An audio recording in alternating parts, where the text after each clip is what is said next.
Halo semuanya, kenalin aku Eti Rahayu dari Teknik Geologi Angkatan 2016. Sebelumnya, aku diminta Mamat untuk ngisi salah satu podcastnya.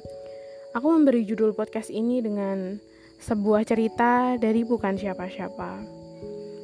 Mungkin podcast kali ini agak beda ya dari podcast-podcast sebelumnya. Jadi jangan berharap mendengarkan cerita hebat yang bisa membolak-balikkan zenit dan nadir mimpi-mimpi kalian. Karena ceritaku kali ini adalah tentang kuliah yang kujalani selama hampir 4 tahun ini. Rempeyek ketemu nastar kali ya. Begitu aku menyebut diriku kala itu. Saat aku dipertemukan dengan orang-orang yang prestasi dan kepribadiannya membuat mataku sipit saking silaunya. Singkat cerita, ketika aku masih maba dulu, aku dijumpakan dengan sebuah rapat besar yang entah apa namanya, tapi mari kita sepakati bersama sebagai rapat Geowik. Saat itu, rapat berlangsung berjam-jam, membicarakan hal rumit yang justru membuatku semakin bosan. Kemudian di akhir acara, kami diberi selebaran sebagai kuesioner pilihan event dan kepanitiaan apa yang akan kami jalani. Sebagai mahasiswa yang gak tahu apa-apa nih, aku dikelilingi oleh teman-teman yang pemberani, cerdas, dan hebat tentunya. Aku dirubungin sekuritas, bingung menentukan kepanitiaan apa yang akan kupilih. Lalu, aku berpegang pada nuraniku menuliskan 2 kata pada kuesioner itu. Society Project. 2 kata itulah yang kemudian mengobrak-abrik kehidupan perkuliahanku. Menghantarkan aku pada pojok keputusan, keputusasaan, tanggung jawab, dan harapanku kala itu. Awal dari cerita ini sederhana, di mana aku secara tidak sengaja terpilih menjadi PJS untuk acara Society Project. Bareng sama Mas Syahyo angkatan 2015. Aku diberi tugas untuk ngehandle pembuatan master plan geowisata di Bayat. Permasalahan mulai muncul ketika aku mulai mempertanyakan keberlangsungan dan potensi keberhasilan master plan ini. Ke Ketua Geowik tentunya. Mas Gading, begitu orang menyebutnya. Beliau angkatan Geologi 2014. Masih kuingat dengan jelas gimana aku bertanya di rapat yang diadakan di OS Cafe pada saat itu. Mas Gading menjawab semua kepesimisanku dengan sangat optimis. Beliau bilang, semuanya akan aman terkendali. Ada Kak Geogama yang ngedukung kita. Kita juga gak perlu khawatir soal uang dalam pelaksanaan master plan nantinya. Dan aku, seperti anak ayam yang mengekor saja kemanapun ia digiring, mengangguk. Nyatanya, memang sangat potensial bukan? Ada banyak dukungan di belakang kita, jadi apalagi yang mesti ku khawatirkan, batinku. Singkat cerita, Geowik dan tentunya Society Project terlaksana dengan baik. Master plan yang panitia perjuangkan telah selesai dan diserahkan pada pihak desa. Namun kemudian, lambat laun masalah muncul dari tempat yang entah aku sendiri pun tak tahu. Bagaimana kelanjutan master plan ini, dan dari permasalahan itulah desa binaan lahir. Pertanyaan pertama dari Mamat, buat apa sih ada desa binaan? Desa binaan itu hadir sebagai bentuk pertanggungjawaban. Tanggung jawab karena telah mengganggu warga saat field trip. Mungkin secara tidak sengaja kita menginjak-injak tanaman yang menjadi harta bagi mereka. Tanggung jawab karena telah memberi mereka harapan lewat Society Project dan pidato-pidato indah mutakhir yang mungkin baru pertama kali mereka dengar pidato seindah itu. Alasan klise yang selalu ditanamkan kepadaku, yang juga kini kugunakan sebagai jawaban termasyhurku. Kemudian pertanyaan kedua, titik terendah dan tertinggi yang diharapkan dari desa binaan. Agak sulit ya pertanyaan ini. Jawabannya mungkin bisa jadi blatger buatku sendiri. Harapan terendahku sih, buat desa binaan, semoga organisasi ini tetap berjalan dengan proker yang gak usah muluk-muluk deh, sederhana aja. Karena aku menyadari gimana sih sulitnya memperjuangkan sesuatu yang dari tidak ada menjadi ada, dari yang tidak dianggap menjadi anggap.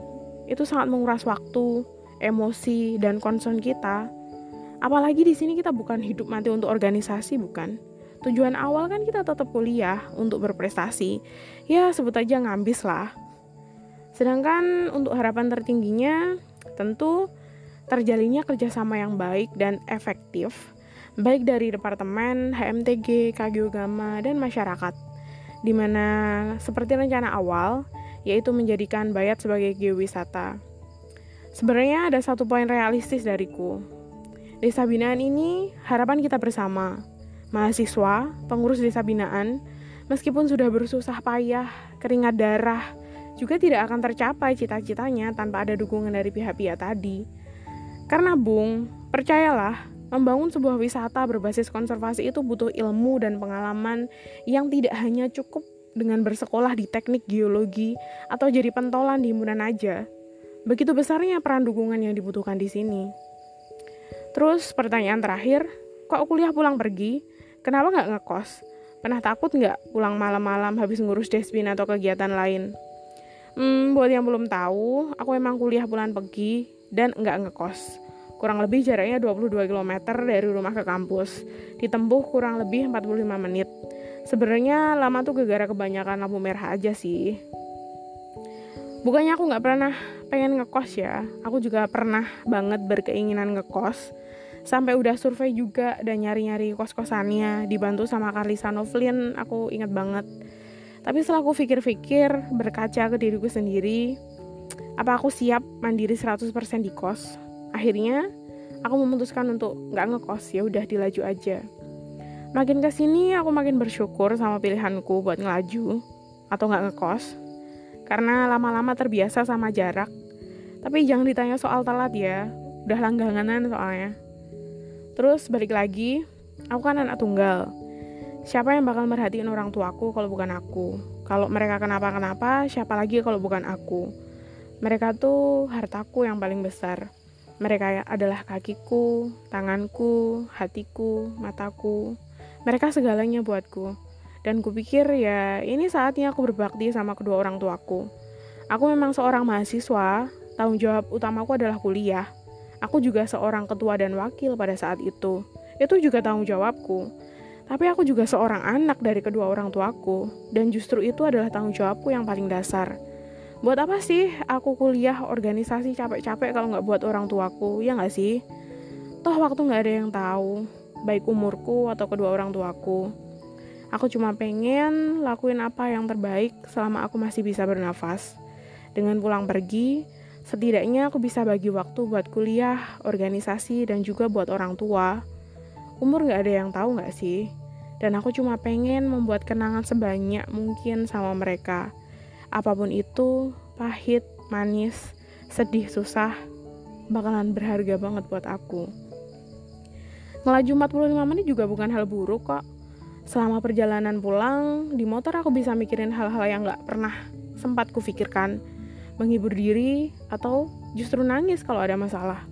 Balik lagi, toh juga masih bisa dilaju, ya gak sih? 45 menit doang kok. Meskipun terkadang kalau realistis ya, aku selalu punya kurang lebih 1,5 jam per hari yang terbuang sia-sia cuma gara-gara pulang pergi.